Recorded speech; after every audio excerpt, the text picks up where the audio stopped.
Welcome to the Q4FY24 earnings conference call of Tata Consumer Products Limited, hosted by ICICI Securities. As a reminder, all participant lines will be in the listen-only mode, and there will be an opportunity for you to ask questions after the presentation concludes. Should you need assistance during the conference call, please signal an operator by pressing star, then 0 on your touchtone phone. Please note that this conference is being recorded. I now hand the conference over to Mr. Manoj Menon from ICICI Securities. Thank you, and over to you, sir. Hi, everyone. As always, it's our absolute pleasure at ICICI Securities to host the results conference call of Tata Consumer Products. A wonderful good morning, good afternoon, good evening to you, depending on the part of the world you're joining from. Now handing over the call to Nidhi Verma from the management for the introduction and for further proceedings. Thank you. Thank you, Manoj. Thanks for hosting us. Welcome everyone to the Q4 and FY24 conference call for Tata Consumer. I am joined by Mr. Sunil D'Souza, Managing Director and CEO, Mr. Ashish Goenka, Group CFO, and Mr. Ajit Krishnakumar, Executive Director and COO. I hope you have had the time to go through the materials that we put out yesterday, but as we usually do, we'll spend about 10 to 15 minutes going through the key performance highlights of the quarter and the year, and then open the floor for Q&A. I just want to draw your attention to the disclaimer statement which is on your screens right now. With that, I will hand it over to Sunil. Thanks, Nidhi. So if I walk you through the executive summary, overall our top line was up by 9%, in constant currency 8%. India Beverages flat volumes, but revenue grew 3%. India Foods continued strong trajectory, including Capital Foods was up 20%. If I exclude Capital Foods, 11%. Like-for-like volume growth, and this is primarily driven by salt, was 4%. International business, 7% revenue growth, 5% in constant currency. Most importantly, significantly improved profitability. During the year, consolidated revenue up 10%, 9% in constant currency. India Beverages volume up 2%, revenue up 7%.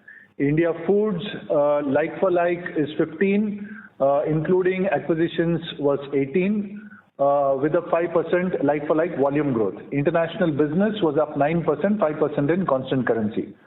The big big bright spot for us is that the India growth businesses continued their strong trajectory, growing 40% in FY24, accounting for 18% of India business, up from 15% last year.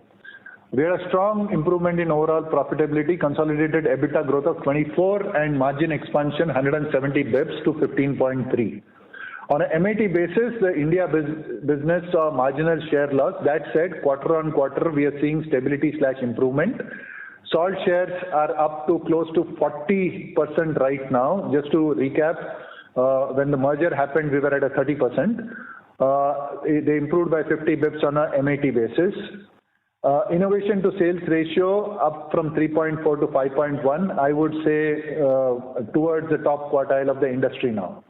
Front-end and back-end integration for Capital Foods was completed within 60 days. We had always set out a target of full integration in 100. We're on track for that. Transaction for Organic India closed on 16th April, which is this quarter, and therefore you will not see the numbers for Organic Foods in the last quarter numbers. And again, the target for integration is also 100 days in the case of Organic India as well. We continued our good work on net working capital. The India core business is down to 0. Overall, as a company, we are down by 8 days versus last year, down to 27 this year. India, including all the other businesses, apart from tea and salt, we had a net working capital of 4 days.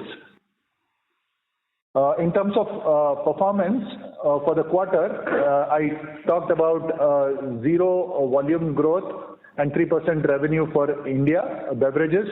India Foods, leaving out Capital Foods, was 4 volume and 11 revenue, including Capital Foods. And just as a perspective, Capital Foods was only February and March, was 5 volume and 20 revenue. US Coffee, volume growth of 6 and revenue growth of 3. International Tea, broadly flat, minus 1% volume and 9% revenue growth. and non-branded had a 4% revenue growth. Overall, 3,927 crores, growing 9%. For the full year, 15,000 crores revenue growth across all segments excepting for US coffee, where we've seen significant volatility in coffee prices, and we moved our numbers up and down on the shop floors as coffee prices have moved. Double-digit revenue growth of 10%. In constant currency, it is 9%. In terms of group performance, 9% revenue, 22% EBITDA, before exceptionals PBT of 12, before exceptionals group net of 46.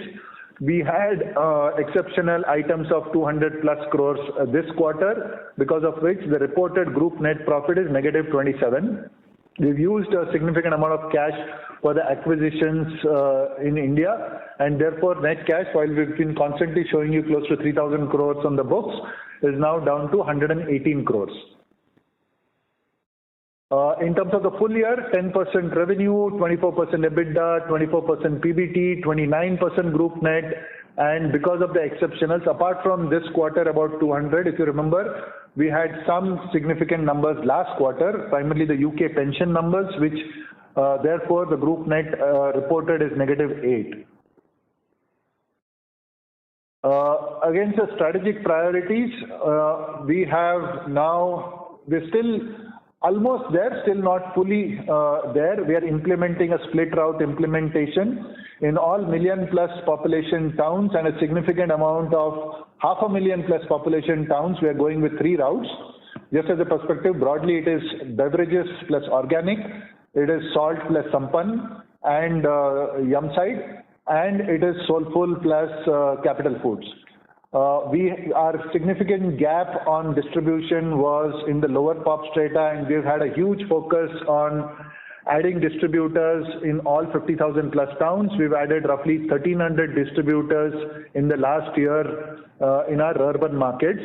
And now we are focused on building a super stockist sub-distributor network to reach less than 50,000 population towns. We are now at 1.6 million direct reach, reaching 4 million outlets. Very strong performance in the what I call channels of tomorrow, modern trade and e-commerce. Between the two, they contribute to 25% of contribution now to our business. We've had a significant number of new SKUs on shelf. Soulful, because it is available in modern trade, has seen a significant growth of 65%, and we have seen a significant improvement in our premium salt salience in e-commerce, which just lends credence to the fact that we now need to expand the distribution of this portfolio. India business overall, we continue to add to brand building. Our A&P spends were up 16% versus FY23. Salt market share was up by 50 bips. Overall, I talked about the softness on tea market share, negative 50. The only point I would like to make is while overall Nielsen does show a 7% growth in the tea business, we strongly feel that we have not lost market share, and therefore we would wait for competitive numbers to see where this pans out. We have upped our innovation engine, and effectively we've launched one launch every week of the year. Our innovation to sales ratio is now 5.1. As I mentioned, we are in the top quartile of the FMCG space in India at least. And we've added products across all the 3 big verticals that we were looking at: convenience, health and wellness, and premiumization. We've had a significant step jump in digital transformation. We are in the midst of rolling out our new distributor management system and Salesforce app. This is built on the Salesforce platform. It is not an out-of-the-box solution, and therefore a very, very customized but very adaptable platform for us to enable decision-making at the front line. Apart from that, we've digitized a significant portion of our back end, including procurement and logistics. We had committed to simplify, synergize, and scale our businesses. We finished the merger of Tata Coffee during the quarter. 1st of January was when it became effective. We've announced the amalgamation of all our subsidiaries in India. That will bring another round of synergies and simplification. And we have already on track on our international simplification. And a part of that has already started flowing through into our P&L as we walk you through it. Growth businesses, we had said the target was 20% of our businesses growing at 30%, and with the new acquisitions, we are on track for 30% of our business growing at 30% in India. For the full year, we've delivered 40% growth from our growth businesses. We are walking the talk on sustainability. We've already put out our FY26 numbers out there, and across all different items, we are making progress. Now, in 4 years of TCPL, effectively, the India branded business has delivered a CAGR of 16, international 5, overall a 12% revenue growth, translating into a 15% EBITDA growth and a 27% group net profit. And we've unlocked efficiencies. Our working capital is roughly half of where we started off. India has made significant progress. International will continue to make progress. EPS is up significantly from 5 to 12.3, a CAGR of 26%. Operating cash flow is now 101% of EBITDA, and total shareholder return in the last 4 years is roughly 400%. In terms of the macros, tea costs broadly benign. Coffee, again, a bit of volatility with Robusta leading the charge, moving up, and Arabica moving up in tandem. We need to stay very close to this, especially for our US business.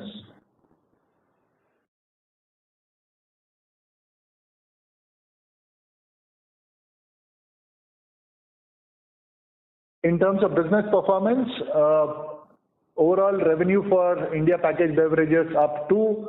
For the year, we grew with 2% volume growth, revenue up 3. 4-year CAGR of the beverage business is 9%.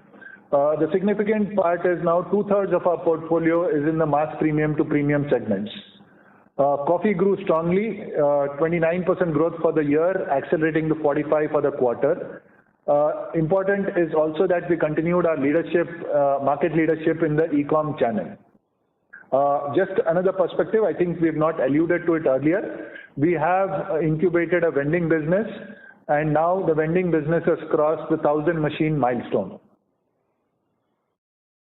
India Foods, like-for-like revenue growth of 11, volume growth of 4, and overall revenue growth of 20. Salt has hit a 40% market share. Tata Sampann finished on a strong note with a 42% year-on-year growth in Q4. Soulfull grew 42. Narishco had a slightly subdued quarter given the delayed onset of summer. Just as a perspective, in many parts of the country, the onset of summer is determined not by the temperature outside, but the onset of Holi. Holi was about 20 days late this year, and we are seeing strong traction in the business now. Overall, Narishco grew 13% for the quarter with 204 crores of revenue. We had guided for close to 900 to 1,000 crores of top line for the year, but we ended up with 825. But we remain bullish on the business because of 2 or 3 big reasons. We have almost grown 50% in outlets last year. That will stand us in good stead. Innovation continues to be a strong engine there at a 20% innovation to sales ratio. And we have augmented capacity and distribution to prepare for the season in this year. Non-branded business, you will see a consolidation of the non-branded business into the TCPL P&L for this quarter. Overall, Plantation's revenue was down, but that is primarily because we had a bit of a pause in sales while we did name changes from Tata Coffee to Tata Consumer. So auctions and overseas customers, we had a bit of a hiccup. Therefore, there is an inventory sitting in the businesses rather than getting translated into sales, which should get corrected very quickly. But Solubles revenue grew at 19% and revenue grew 4%. Tata Starbucks, while they had, I would say, a subdued quarter, given the overall trends that we're seeing in the QSR business, we saw March better than February and April better than March. So we see a better trend right now, but we remain focused on the larger India opportunity. We opened roughly 95 stores. We are in 61 cities, revenue of 1,200 crores, targeting 1,000 stores by FY28. Our international business was a star performer for this quarter. Overall UK revenue growth of 11. We are at a 20% market share in everyday black, and strategically we needed to grow our market share in fruit and herbal. We are now at a 9%. UK delivered a very strong EBIT performance as well. The US revenue growth was up 2. Our market share is in the ballpark. Canada continues to be the star with 9% revenue growth and a 28% overall market share. This quarter, we've always maintained that the role of the international business is accretive EBIT margins compared to the overall business. And this quarter, the international has delivered to that level. I'll ask Ashish to walk you through the financials quickly. Thank you, Sunil. Just turning to financials, key highlights. Our standalone revenue grew at 13% for the quarter and consolidated revenue grew 9%. Just to point out that standalone now includes our coffee soluble business and the base has been restated to that effect. EBITDA growth of 8% on standalone and 22% for the consolidated numbers. On a full year basis, standalone revenue growth was 11%, consolidated came in at 10%, EBITDA growth of 15% and 25% respectively. On consolidated financials, while you have seen the numbers and Sunil talked about it, I just want to point out on 2 specific items. One is exceptional items. They are largely attributed to stamp duty on the Tata Coffee merger and provision on prudence taken on some of the underutilized assets across our entities and fair valuation losses on a financial instrument as part of our annual review process. The other is on tax. As you would all know that we've been restructuring our corporate structure in the US, and bulk of it is now complete, and therefore we have taken a one-time gain of close to 92 crores in the tax line, and therefore the ETR for the quarter looks at a lower level. And with that, I think I would hand over back to Nidhi for questions. Thank you. Thank you, Ashish. We can now go to the Q&A queue now, and we'll take the questions from the webinar after that. Thank you very much, ma'am. We will now begin the question and answer session. Anyone who wishes to ask questions may press star and 1 on their touch-tone phone. If you wish to withdraw yourself from the question queue, you may press star and 2. Participants are requested to use only handsets while asking a question. Ladies and gentlemen, we will wait for a moment while the question queue assembles.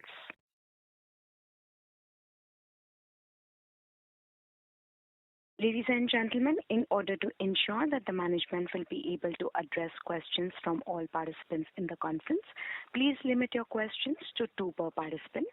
Should you have a follow-up question, please rejoin the queue. Thank you. The first question is from the line of Abneesh Roy from Nuvama. Please go ahead. Yeah, thanks and congrats on international margins and innovation. My first question is on Capital Foods and Organic India. I understand Organic India will be coming in FY25 numbers, but I wanted to understand from inventory in the pipeline, how is it? Because initial part of any M&A, we do see that inventory is there, higher channel filling is there. So when I see your numbers in first 2 months, that leads to a 532 crore annual revenue versus 705 crore revenue in FY23. In media interaction, you said for Capital Foods, you expect double digits. So this double digit is for 705 crore of a number, or it's from a more FY24 kind of a run rate. So if you could give clarity on both Capital Foods and on Organic India, how should we build in the FY25 numbers? So let me take that.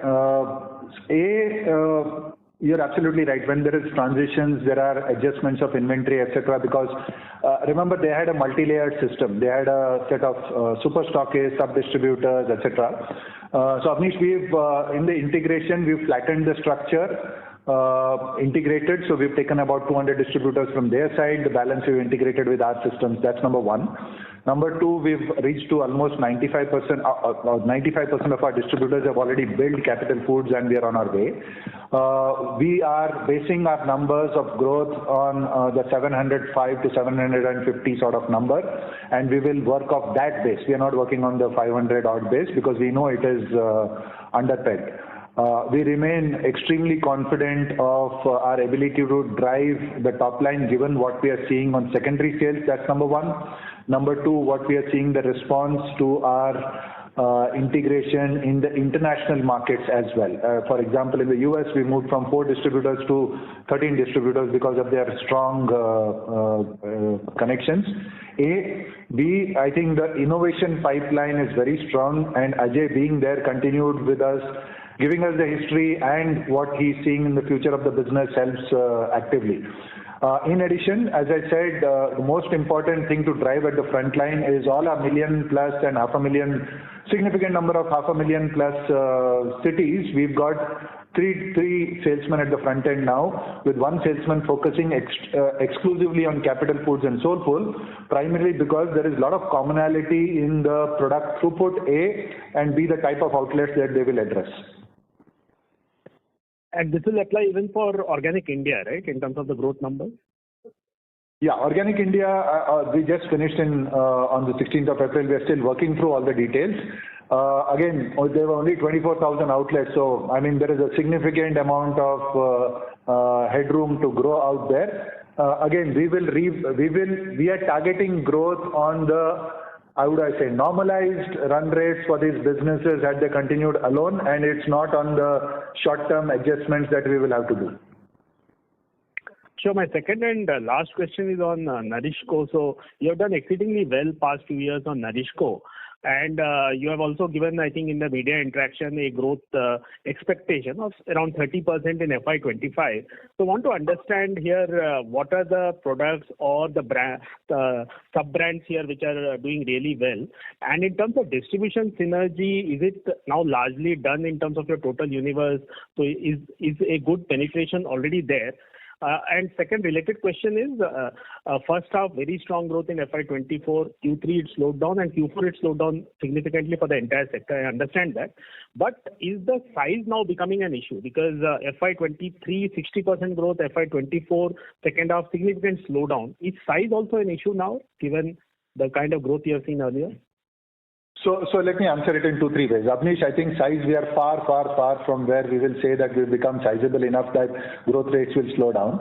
Both the category growth of packaged beverages in India as well as the opportunity for us to address that remains significant enough. The big brands in the portfolio which are growing are Tata Copper Plus and Tata Gluco Plus. Tata Copper Plus is seasonal but not as seasonal as Tata Gluco Plus, and Tata Gluco Plus, which is the higher revenue or higher margin product, is what did not fire as well as we thought it would because of the delayed onset of summer.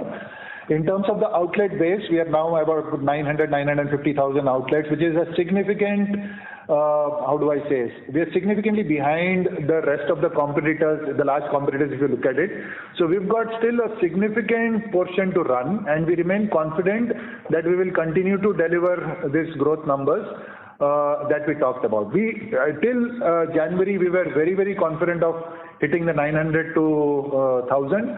Unfortunately, I would say second half of February, March was a little bit of a dampener, but nothing has changed on the basics of the business, so we remain extremely confident.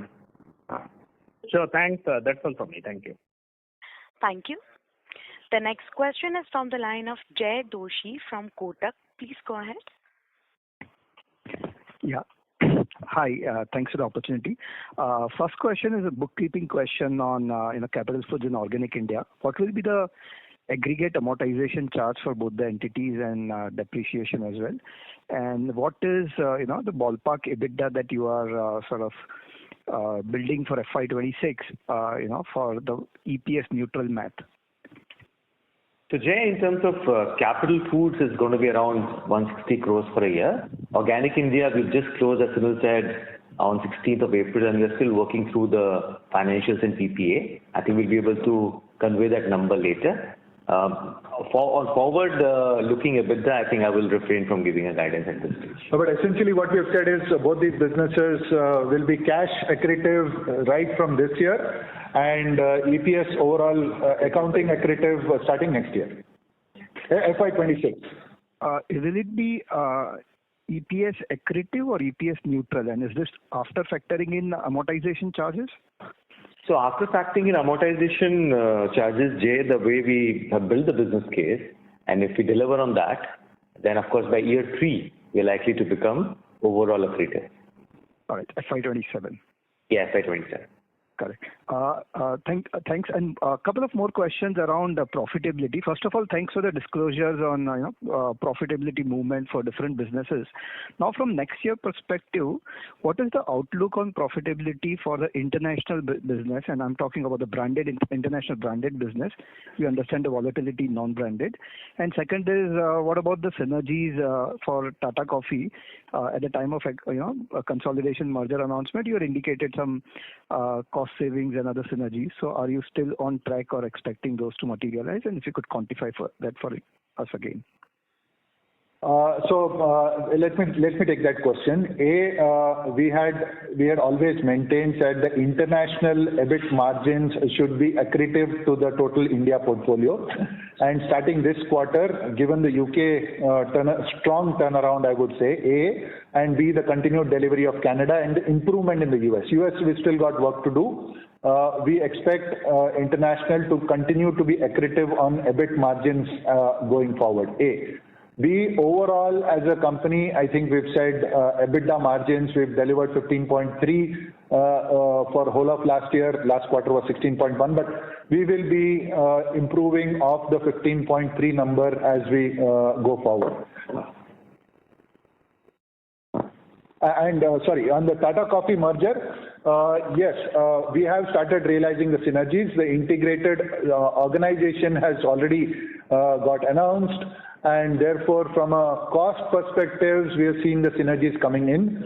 In terms of revenue synergies, early signs, there were top-line synergies as well as we put both the teams together. Complementary geographies, complementary products coming together.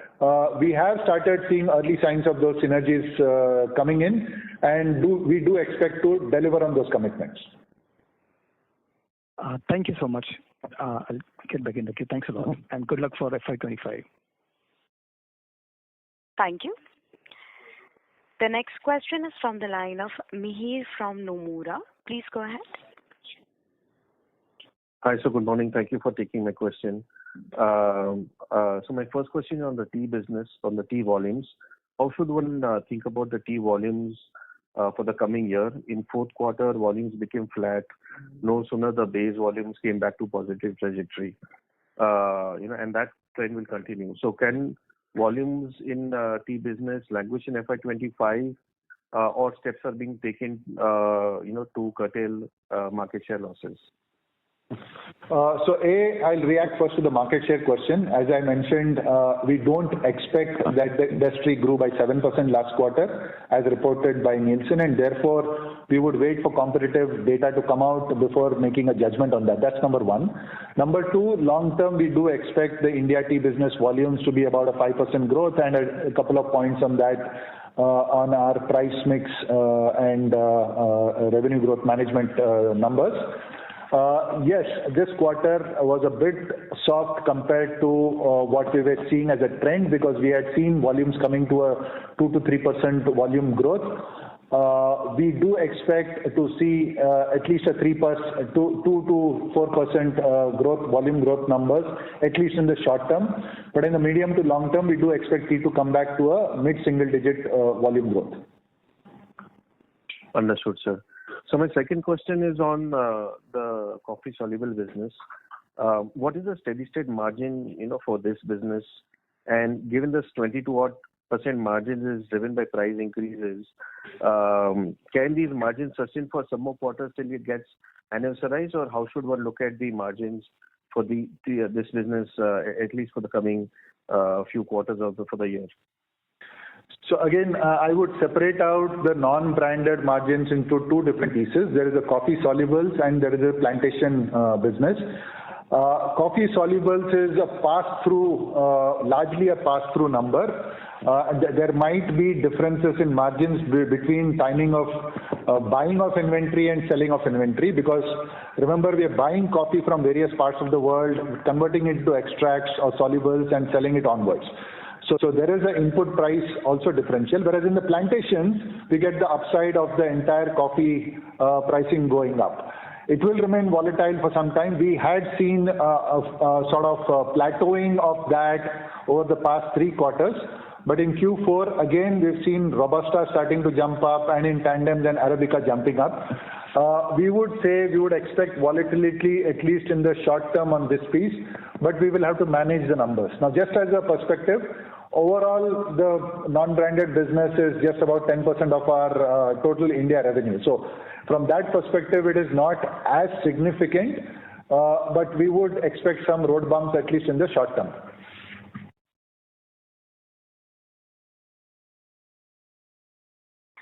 Thank you, sir.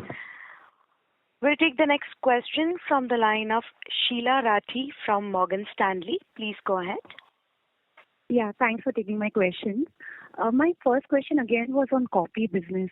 So Sunil, if you would like to call out, what kind of distribution innovation plan we have with respect to, taking up our coffee branded business higher from where we are today?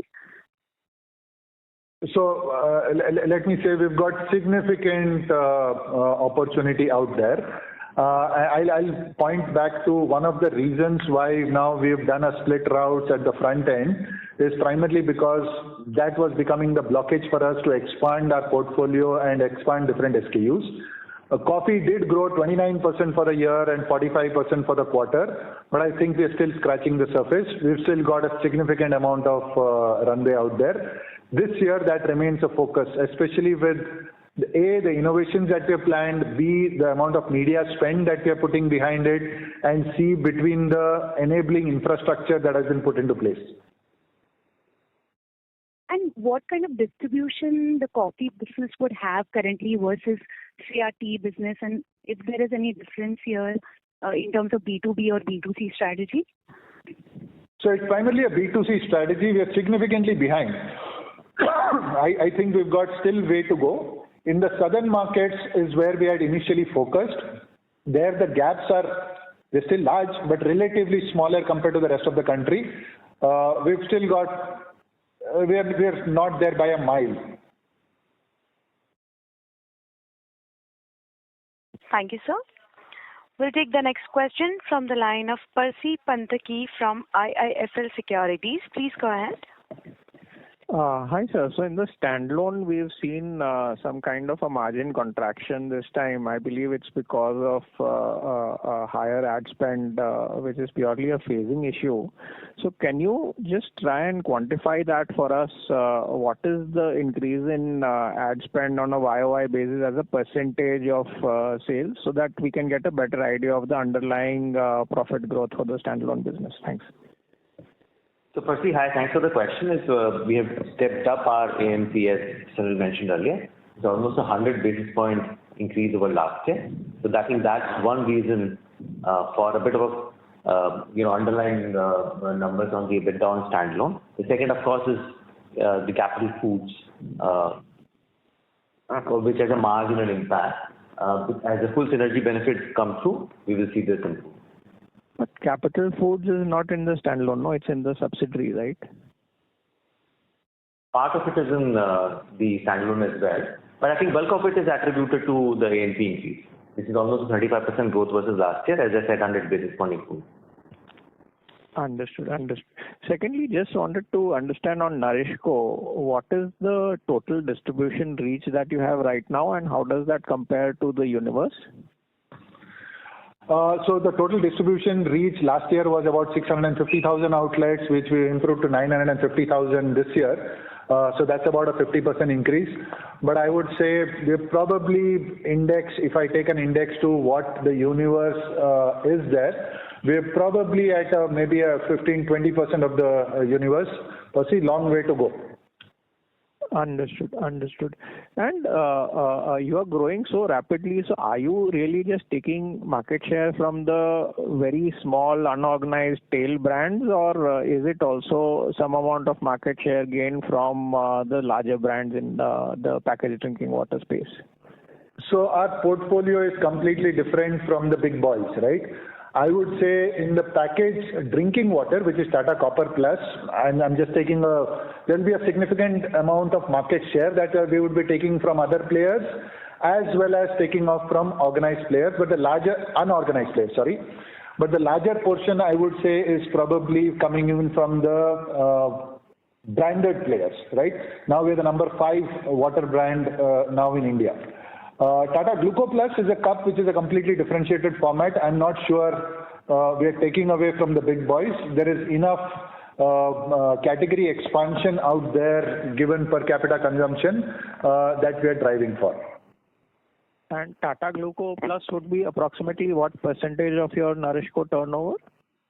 It would roughly be about 40% of the total Nourishco turnover. 60% would be Tata Copper Plus.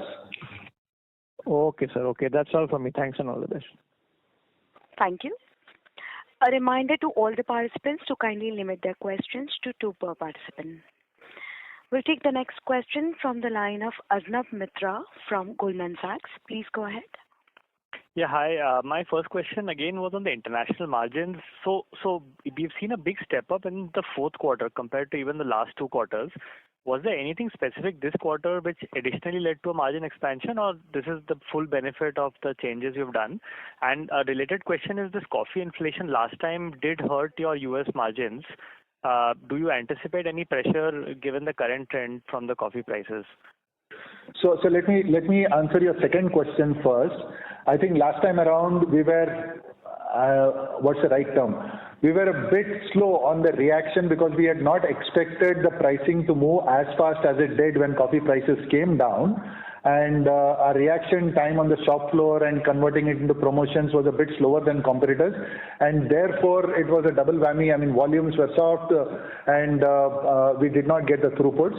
This time around, we've been very agile because we saw this coming slightly early in the day, and therefore we moved in line with coffee prices. So I would not, while absolutes might move up and down because of the softness on the total top line, with the price increases that we are now seeing coming in back into the market, margin terms, I don't think there will be too much of an impact. If anything, we should expect an improvement. That's number one. What was the first question? Sorry. It was the margin itself. Okay. So on the international business, couple of things. We had kicked off our international restructuring last year in the same quarter, right? So this year we are seeing the full benefits of the entire, and when I'm talking of restructuring, it's not the legal entities restructuring, the cost restructuring in the international business. So we're seeing the full benefits of that flowing in. That's number one. Number two, last year about this time was when we started revamping our entire product/brand proposition especially in the UK, where we put in 10% Assance into the tea, brought it up to par, changed our entire packaging, made it sustainable, changed our execution dynamics, and went for proper distribution execution in a heightened manner. We're seeing the benefits of all that flow in. Plus, because now we've got a stronger proposition in the market, we have also started to take price increases to put us on par and not at a discount to all the competitors in the market. We have taken some pricing again this year, and we are seeing our maintaining of market share despite all the pricing that they have taken. That's number one. Number two is also remember the fruit and herbal and specialities are the growing parts of the market, also the better margin parts of the market. That part of the portfolio is also getting ramped up. Between Good Earth and Teapigs, we are now up to a 10% share in the UK. So all multiple pieces flowing in. We do expect to see, as I said, the international margins right now are about 200 to 300 bips better than our India businesses, overall businesses. We do expect to see that accretiveness to continue. Sure, Sunil. My last question is on salt. So, you've had a huge market share expansion. And now from here on, is the pace of expansion going to be a lot more modest, given that the distribution leg has already played in, and given that the category itself doesn't grow much? Does it mean we should expect less than mid-single-digit volume growth now in salt going ahead? So let me put it this way. If I rewind about 18, 20 months back was when we took our significant price increases, which was roughly around 30%. At that point of time, our overall market share was primarily driven by value and not by volume, because we put our margins on track and continued to execute. Right now, our growth is driven by volume and not as much volume, because we've not taken pricing at least for the last, I think, 15 to 18 months, if I'm not mistaken. So right now, it is a pure distribution expansion, portfolio expansion. Now, value-added salts are now 9% of my portfolio versus when we started with the merger 4 years back, it was about less than 1% out there. So value-added salt, volume growth, distribution expansion. You would have seen the recent IPL opening day, Tata Namak advertisements. We're putting salience behind it. So we remain confident of continued growth in market share. I do not see a reason for us to slow it down significantly. Thanks so much. All the best. Thank you. We'll take the next question from Rohan Kale from InCred Capital. Please go ahead. Thanks sir, for the opportunity. Just wanted to check on the non-branded business margins. So I'm assuming you've got strong gains on lower priced inventory of coffee. So just want to understand how much of this inventory do we have left? Assuming now you would be procuring at current market prices, how should we look at these margins here sustainably, at least in the near term? And second question on the asset write-downs that are mentioned in the exceptional items. Just want to understand what the rupees 620 million asset write-down was. So let me take the first one, and I ask Ashish to take the second piece. Like I said, the unbranded business is in two pieces. There is largely a flow through with a delayed impact of either up or down on coffee prices in the solubles business, because we buy coffee, convert it into solubles/extractions, and they then sell it off. On the coffee plantations, there is a straight revenue uplift which increases margins. Right now, we're seeing prices going up, and therefore there is a benefit for the coffee plantations more than solubles. On the solubles business, we do not expect too much movement because of prices going up and down. Ashish? Yeah, on the second bit, as I was explaining earlier, this is largely as part of the annual review process where we look at all assets and across various parts of business, looking at the capacity utilization. On a more prudent basis, we have taken provision on some of these assets. Understood, sir. Thank you. I'll get back to you. Thank you. Thank you, sir. Ladies and gentlemen, I would request Ms. Nidhi Verma to kindly proceed with the next question on the webcast. Over to you, ma'am. Sure, thank you. So there are a few questions on the webcast link. There are more than 20 parties in the conference. Okay, I'll just read those questions out. The first question is from Kajol. She's asking, can you please provide some more light on the subdued performance of Starbucks during the quarter? And we've already talked. Yes, we've already answered that during the opening remarks, Kajol. There is another question from Nikhil. How long will it take for it to complete the integration of acquisitions? And when can we expect margin expansion based on these acquisitions? Yeah, so we've always guided for 100-day integration. We remain on track for, so Capital Foods we acquired February 1st. So by April end, we will complete the acquisition. Like I said, 95% of our front-end distributors are already billing Capital Foods, and we are on our way. So we will complete Capital Foods in 100 days. Organic India was 16th April. We will complete it in 100 days, and post that, you will start to see margin expansion coming in. Thank you. There is a question from Keshav. He's asking, is there any update on the rights issue and any timeline? So, Keshav, we are on track on the rights issue. The process is on, and I think we should be able to conclude it by early Q2. Thank you, Ashish. There is a question from Jigar. He's asking, what is the reason of profit decline even though revenue has grown? So I think this has been explained enough, Jigar. It's led by exceptional charges. Net of that, the profit has actually grown 42% as you've seen. There is a question from Samar. He's asking, can you give some color of the business of Starbucks, again, in terms of its revenue and earnings to overall business? So I think you're asking about the accounting treatment. Its share of... Starbucks is not accounted for in our consolidated. We consolidate it as part of associates and JVs. 1,200 plus crores of top line, which has grown at 7% for the quarter. Yeah. Yeah, I think that's pretty much it from the webcast. There's another question asking if there are any plans on entering the BPC segment.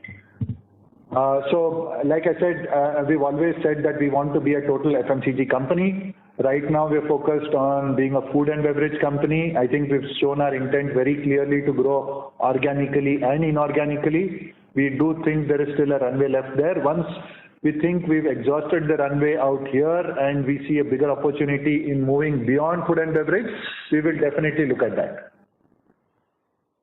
Okay, and I think there is another housekeeping question from Neeraj. She's asking, is the decline in India business EBIT margin, like what is leading to that? Why is it declining from 15.5% to 12.9%?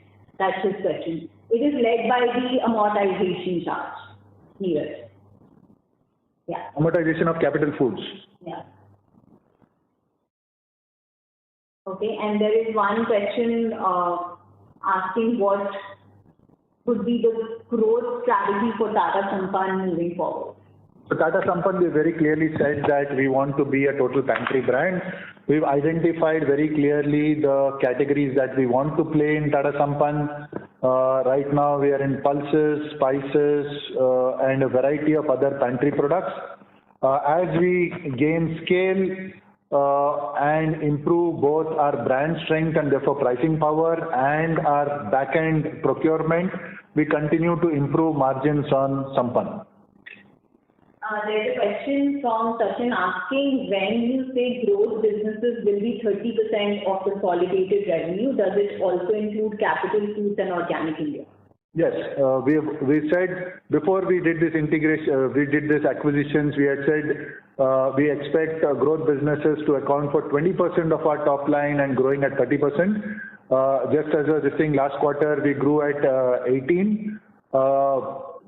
Going forward with Capital Foods and Organic India, we expect growth businesses in India to be 30% of our portfolio, growing at 30%. Thank you. Thank you, Sunil. I think we've covered most of the questions, actually all of the questions from the webcast now. So yeah, with that, I think there are no further questions in the Q&A queue as well. I would just like to take this opportunity to thank you all for joining the call. If you do have any remaining questions, please feel free to get in touch with us. Thank you. Thank you very much, ma'am. Thank you, members of the management. Ladies and gentlemen, on behalf of ICICI Securities, that concludes this conference.